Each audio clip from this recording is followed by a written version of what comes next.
tried to bring across to you that Ed was describing is very much a monastic lifestyle, isn't it, Ed? It's very much run, eat, sleep, and repeat again, and repeat again. Yeah, he just keeps on doing the same thing. There's no magic.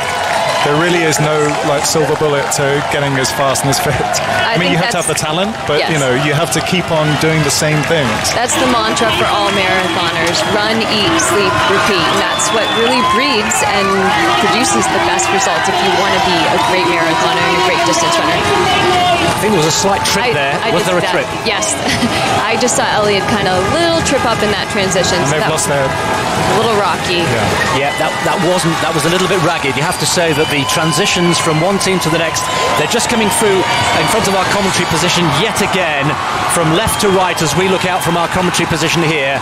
And once again, the speed, quite breathtaking. And I can't stress enough, the crowd out on the course is absolutely phenomenal. And let's once again, Shalane, contrast that to the experiment in Monza, where there was no crowd at all. It was special invitees only, and there was simply no atmosphere. Yeah, there was only atmosphere on the final straightaway and the back side of the track. There was no one. I mean, you could literally hear crickets, you could hear breathing, you could hear your feet on the road. I think we all know that Elliot thrives off of an environment and the support and the fans cheering. He said when he broke the world record in Berlin that when he was running alone the last 17K, that it really was the fans cheering that was music to his ears, and that what's helped him break that record. So this is an essential, if we're talking about baking our cake, an essential ingredient to his success today, because I'm nervous right now because I know what the last 40 minutes of a marathon is going to feel like. Each 10-minute chunk is going to get harder and harder, and he's going to start relying on the environment around him. We're now into Team 7 there. There is the lineup for Team 7 with Brett Robinson, the Australian, the latest captain to take over. We've got Jakob Ingebrigtsen as well, fresh from the World Championships in Doha. We have Stuart McSwain as well. And again, an international feel in this pacemaking team. 41 in total, 6 reserves, 5 teams of 7, and they're doing a sterling job, apart from perhaps that one transition we saw where there was a slight trip of Eliud Kipchoge, which would certainly not have been in the planning and in the preparation for this, but he seems to have recovered very well. We've got 15 Kenyans, 7 Americans, 6 Ugandans, we've got Australians, Norwegians, Ethiopians, and 1 Japanese pacemaker. It really is a truly international feel. 1 hour 20 in. Let's go back to our little cake metaphor. It's in the oven. It's been in the oven for 1 hour and 20. How's it looking? How's the cooking going? Well, I got nervous there for a little bit when Elliot started to look like he was falling off pace from Matt Centrowitz, and we were in the roundabout section, and I felt like I saw some strain on his face, so I was definitely a little nervous, but I feel like he's regrouped. He's regained his composure. I feel like every time he gets, 10 minutes further into the race, he's going to start to build some adrenaline and start to get excited. It's going to hurt. He's going to have to lean into it. But I feel like he's setting himself up for some history right now. Well, Jakob Ingebrigtsen is one, of course, of the 3 Ingebrigtsen brothers, this extraordinary dynasty of runners from Norway. Let's catch up with one of his brothers. Philip Ingebrigtsen is with Crystal. Philip, I mean, you tried to double in Doha at the World Champs, but you doubled here today. What was it like across both legs? It was a bit easier to do the double here, but it was really fun. We've been practicing the last couple of days and tried to give some messages and try to talk to each other during the race, but the crowd is so loud that you couldn't hear anything. So you just had to trust your teammates and help Kipchoge as good as we could. And I think it was smooth. So it was fun to experience the pace and get a feeling of what goes into breaking 2-hour marathon. It's an incredible feat if you can do it. So it's fast. Let's talk about the pace. I mean, fairly even splits. What of the consistency when it comes to Eliud?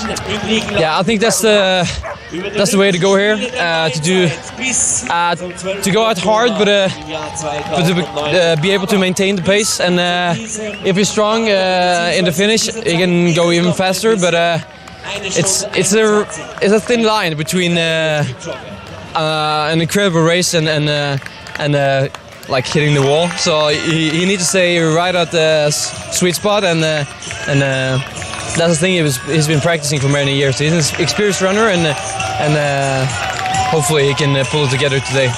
Phil, how will this impact you as an athlete in your own career? I was thinking about it while running. It's the main motivation behind like my running is to see how fast I can be for different disciplines, like different events. So right now it's the 1500, and maybe in a couple of years my main focus will be the 5K, and who knows, in 15 years it will be the marathon. So it's cool to try road races and get a feeling of like the audience, like the crowd is really close. So that's really fun. Well, now your hard work is done. You can sit back and relax like the rest of us and wait for that moment. Yeah. It's going to be exciting, and hopefully we can do it. Like after Doha, my season was done, so this is my holiday, and I'm here running. So I almost like running a lot. Good life choices. Thanks, Philip. Thanks. Felix Ingebrigtsen there, sounding and looking good as Crystal was saying his job is done. Now then, we saw just a few minutes ago the last splits for the last few K, 250s all the way round.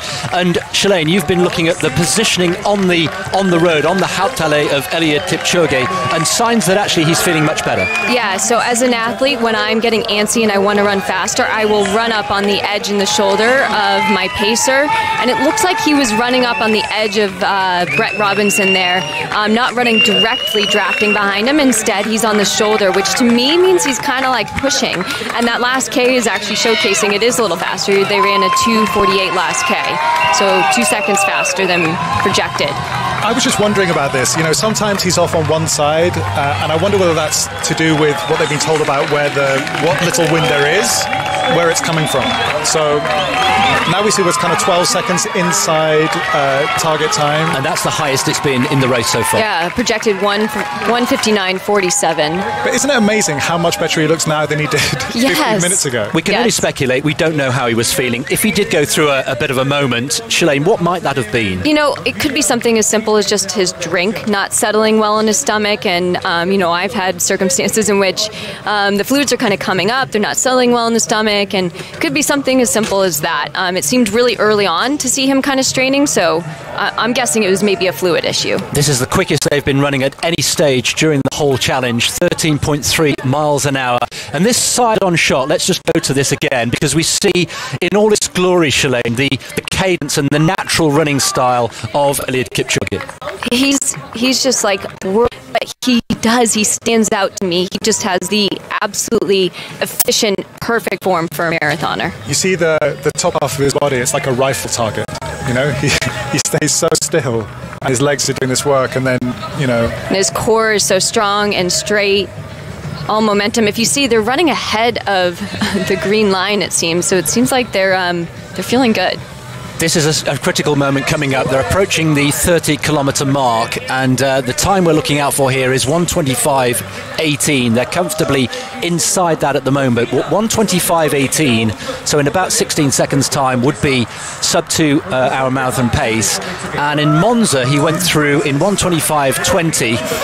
More fans. It's the same guy again. He's having his moment in the sun there, in the grey on the left of picture. He wants to be a part of history today, and who can blame him? We all do.